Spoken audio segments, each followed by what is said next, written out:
Imagine standing in front of a judge, right? You're accused of inciting this massive public uprising. Yeah, really serious charge. Exactly. And the prosecution is demanding that you be locked away. But instead of calling a traditional lawyer to argue about, free speech or your criminal intent, you just slide a stack of quantum physics equations across the table. Right, along with like cognitive psychology papers and network topology diagrams. Yeah. And you look at the judge and you essentially state that the charges against you mathematically violate the laws of physics. I mean, it is basically the ultimate intellectual counteroffensive. Yeah. We are looking at a scenario where someone put the judicial system's fundamental grasp of reality on trial. Welcome to this deep dive. Today, we're exploring an incredibly dense, genuinely mind-bending stack of documents.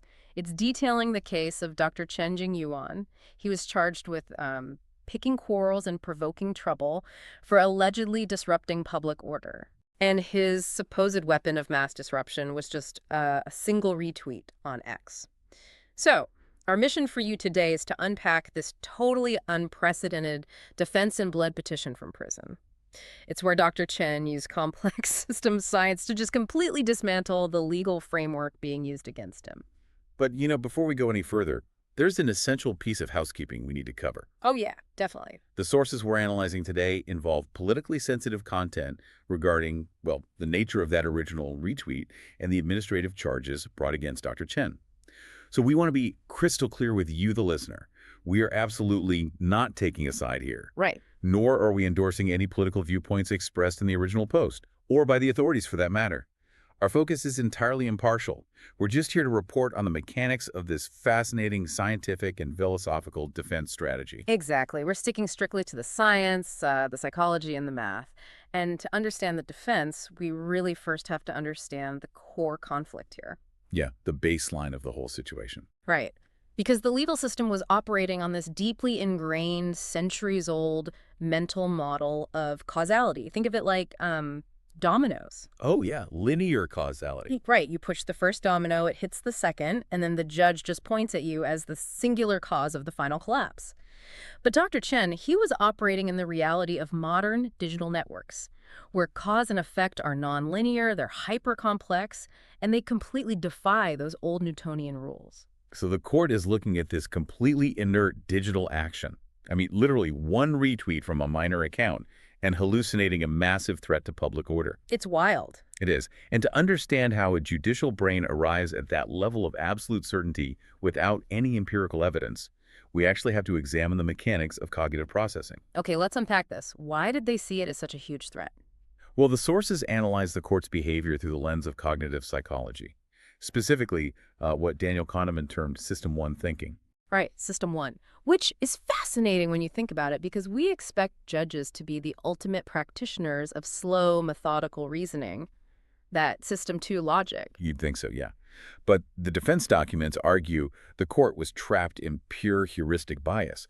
They saw a politically sensitive tag on a post and just immediately dropped a cognitive anchor. They locked right onto the narrative of a threat. Exactly. And once that anchor was in place, confirmation bias totally took over the wheel. They selectively processed only the information that validated their threat narrative. They completely bypassed the analytical work required to see that Dr. Chen's post had, virtually zero real-world engagement. The documents go even further into the psychology of the courtroom too, right? Pointing out like a textbook case of the fundamental attribution error. Yeah, they do. And in a standard psychological context, this error is our tendency to overemphasize a person's internal traits and ignore situational factors when we're judging their actions. Like assuming someone is a jerk just because they cut you off in traffic, ignoring that maybe they're rushing to the hospital. Exactly. That's a perfect example. But in this specific legal context, the court looked at Dr. Chen's background. I mean, he holds a PhD, he's highly educated, and instead of treating his education as just a neutral fact, they basically weaponized it. Wait, how do you weaponize being smart? Well, the prosecution's logic essentially became he is too smart to have done this accidentally, therefore he maliciously intended to cause systemic chaos. Wow, that's an incredible logical leap. It really is. It actually reminds me of an analogy. Imagine an overwhelmed, super stressed out bouncer at a crowded nightclub.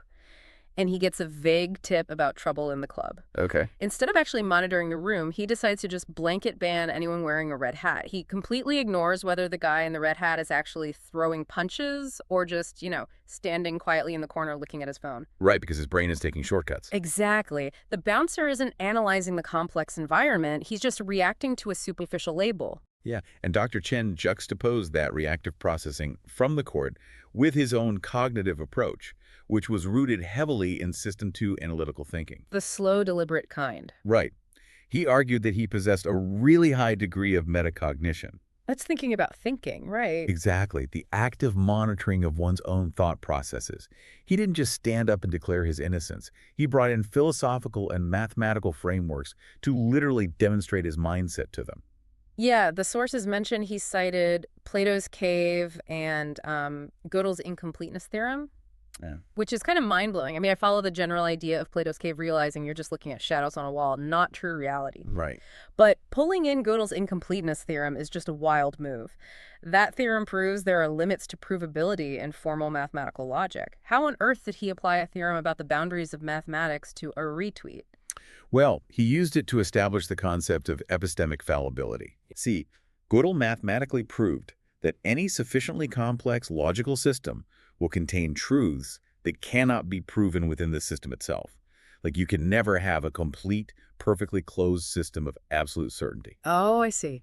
And Dr. Chen mapped this onto human cognition. He was demonstrating cognitive humility, showing the court that he approached the information on the internet, knowing full well his own understanding was incomplete. So he treated the retweet not as some declarative weapon to incite a riot, but as like a piece of data to be collected and studied. Exactly. He was maintaining an open mental model. He recognized the shadows on the wall for what they actually were. That's brilliant. But the profound tragedy of this phase of the defense is how the judicial system actually responded to it. They took this highly advanced metacognitive approach to information processing, literally a scientist collecting data with an awareness of his own cognitive limits, and they pathologized it as a deliberate, calculated threat. Wow. Yeah, the court just couldn't comprehend cognitive humility, so they classified it as malice. That is incredibly frustrating. But Dr. Chen didn't just stop at pointing out the psychological blind spots of the people in the room, right?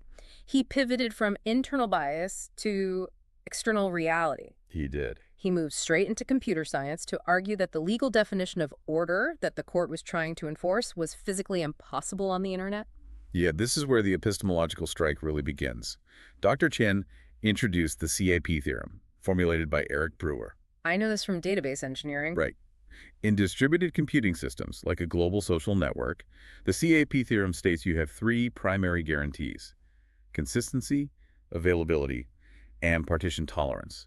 And the law of physics for these systems dictates you can only simultaneously achieve two of the three. Right, and since a global network will always have delays, drop packets and broken connections, partition tolerance is non-negotiable. Exactly.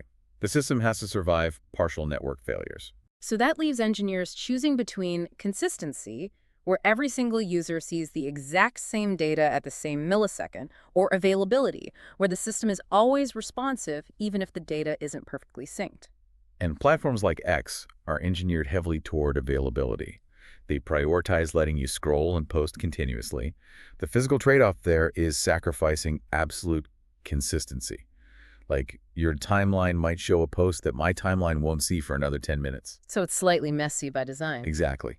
And Dr. Chen used this engineering constraint to argue a massive philosophical point. He said a global social network is mathematically incapable of being perfectly consistent or ordered. Chaos, in the form of local inconsistency, is a fundamental, baked-in physical property of the architecture. It's not a crime generated by a user. No, it's just how the network breathes. Okay, here's where it gets really interesting. But wait, I follow the database logic perfectly. But transferring the CIP theorem from syncing computer servers to human social behavior feels like a massive conceptual leap. It does sound like a leap. Right. Isn't he making a category error by treating human society like a software network? Applying database constraints to a legal statute about public order seems like stretching a metaphor past its breaking point. Well, it would be a category error if he were arguing that humans are literally servers. But he's making an epistemological critique of the prosecution's mental model. How so? The legal system was treating a globally distributed digital network as if it were a 17th century town square, where a single town crier shouts and every citizen hears the exact same message at the exact same moment. Ah, I see. Dr. Chen is pointing out that the prosecution is accusing him of shattering a glass that was already fundamentally fractured by its own design. Okay, that clarifies it. He is dismantling their baseline assumption of what order even looks like in a digital space. Exactly. But dismantling the general concept of order doesn't clear him of the specific charge, right? I mean, he still had to prove his specific retweet couldn't have caused the alleged disruption. Right. And to do that, the defense shifted into network topology. Specifically, Albert Laszlo Barabasi's work on scale-free networks. Okay. The internet does not follow a normal bell curve distribution. Thanks to a mechanism called preferential attachment, which is where new nodes tend to connect to nodes that already have a lot of connections, the network organizes itself into a power law distribution. Meaning you get a very small number of massive hubs, like celebrities, government accounts, global news outlets with millions of followers. Yeah. And then you get millions upon millions of peripheral nodes, which are just regular users with almost no connections. Exactly. And the sources note Dr. Chen had fewer than 100 followers, and almost all of them were completely inactive. He was the ultimate peripheral node. Okay, so he's on the extreme edge of the network. Right. And to quantify the physical powerlessness of a peripheral node, Dr. Chen utilized Reuven Cohen's critical threshold formula. What does that calculate? It calculates the robustness of scale-free networks. Because the vast majority of nodes are peripheral, the pathways of information route almost entirely through the hubs. Cohen's formula proves you could randomly remove or activate a huge percentage of peripheral nodes, and the macro structure of the network wouldn't even register a change. Because the global connectivity bypasses the edges entirely. Exactly. It's like trying to shut down the global airline industry by closing a dirt runway in rural Montana. The system just doesn't care. All the meaningful traffic is being routed through massive hubs like JFK or Heathrow. That's a perfect analogy. So the math proves that an action on the extreme periphery is swallowed entirely by the sheer scale and architecture of the system. Blaming Dr. Chen for social chaos is like blaming a single grain of sand for the ocean's tides. His topological influence on the network approaches absolute zero. That is the mathematical reality. The structure of the network completely isolates peripheral actions. Okay, I hear the math on the dirt runway, but what if one plane taking off from that dirt runway manages to crash directly into JFK? Right. People bring up the butterfly effect constantly when talking about internet virality. Couldn't one tiny retweet, even from a mathematically insignificant node, get picked up by the right algorithm, hit a hub, and be the spark that burns down the whole forest? That is precisely the counter-argument any prosecutor would lean on, the whole idea of the spark. Right. And Dr. Chen anticipated it. He brought in the physics of how cascades actually happen. He introduced the concepts of self-organized criticality, which is often modeled through avalanche dynamics. Avalanche dynamics. Yeah, physicists study this using the Bakhtin-Weisenfeld sand pile model. Imagine you drop grains of sand one by one onto a pile.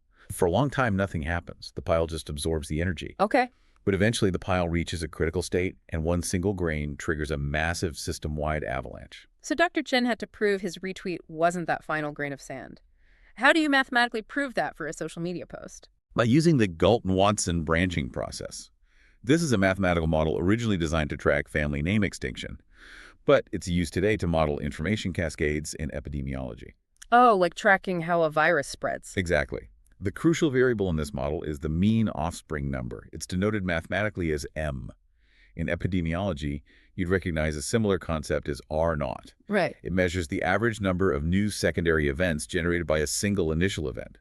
In this case, how many new retweets a single retweet creates. So if I drop a match in a forest, the M value represents how many trees catch fire from that initial match? Yes. If the forest has been soaking wet from a week of rain, my match just fizzles out. The M value is well below 1, no wildfire. But if it's the peak of summer, there's a brutal drought, the underbrush is bone dry, the M value rises above 1, every tree lights 2 more trees on fire, and the cascade becomes uncontrollable. That analogy perfectly tracks the math. When M is greater than 1, the system is in a supercritical regime and highly prone to massive avalanches. When M is less than 1, the system is in a subcritical regime where cascades inevitably die out. Okay, so where was Dr. Chen's account in all this? Well, the defense documents provide the actual hard calculations for his account, Based on his follower count, the inactivity of those followers, the lack of algorithmic promotion, and his peripheral position, his M value was estimated at a minuscule 0.12. Wait, 0.12? Yes, 0.12. We are just talking about a subcritical regime. That is the mathematical equivalent of dropping a match into the middle of the ocean. It is the deep subcritical regime. In a branching process, you can calculate the expected total cascade size by summing the infinite geometric series of the offspring. And what does that come out to? With an M of 0.12, the probability of the cascade going extinct is virtually guaranteed. The expected total cascade size, including his initial tweet, comes out to roughly 1.11. 1.11, meaning he hits retweet, perhaps one fraction of a person accidentally glances at it without engaging, and the information chain is dead forever. Essentially, yes. If his M value is essentially 0, he's basically proving his tweet was statistically dead on arrival. For the prosecution to claim he caused a massive public avalanche, they'd have to prove the exact opposite. They would have to mathematically prove the environment itself was already rigged to explode. And that is the brilliant legal trap, he said. To maintain their linear claim of causality, the prosecution would have to empirically demonstrate that the entire macro-social network was hovering in a highly unstable, supercritical state where any minor input would cause a collapse. Which is a huge claim to make. Exactly. Yeah. And further, they would have to prove his specific tweet, out of millions generated that day, was the necessary trigger. Which, of course, they couldn't do. They had no data on the network's critical state. They just had a printout of his one retweet. By dragging the legal argument out of vague statutes and into the hard realm of complex systems physics, Dr. Chen completely severed their chain of causality. He proved their narrative was just a statistical hallucination. Yeah, when you apply 21st century complex system science to 17th century linear laws, the fundamental flaws of the legal framework are exposed in glaring detail.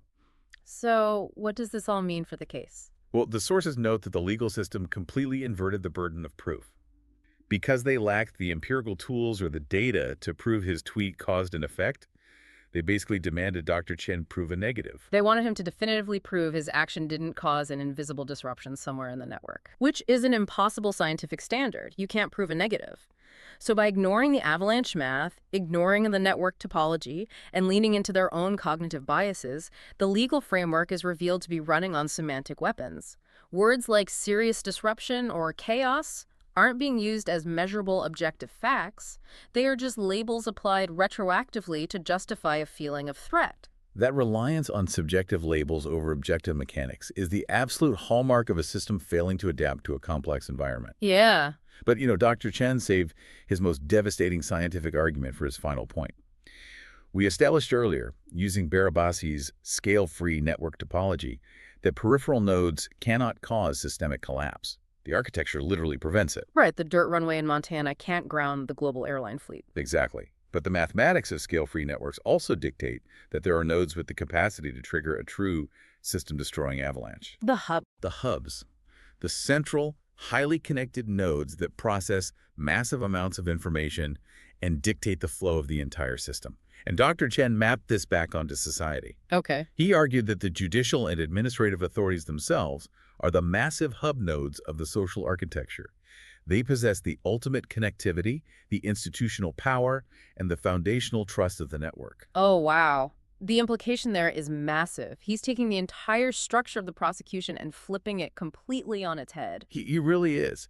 He pointed out that when these massive institutional hubs operate irrationally, when they ignore scientific reality, succumb to cognitive biases, invert the burden of proof, and leverage their immense power to persecute a mathematically harmless peripheral node, they are the ones injecting severe nonlinear instability into the system.